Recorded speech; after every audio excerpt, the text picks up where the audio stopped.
برطانیہ کی معروف کاروباری و مذہبی شخصیت شیخ محمد قاسم اقبال کا علاقہ کی معروف علمی درسگاہ جامعہ دارالعلوم چنو بوجہ پسوال لالہ موسیٰ کا دورہ۔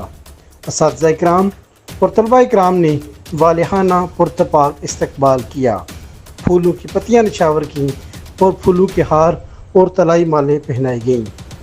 اس موقع پر شیخ محمد طٰہٰ، شیخ محمد طلحہ اور شیخ محمد عمیر، شیخ محمد روحان بھی ان کے ہمراہ تھے۔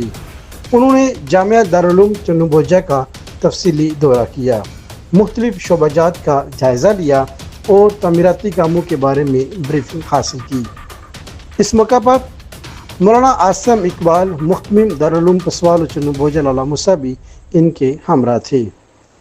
اس موقع پر انہوں نے اساتذہ اکرام اور طلبہ اکرام سے گفتگو کرتے ہوئے کہا۔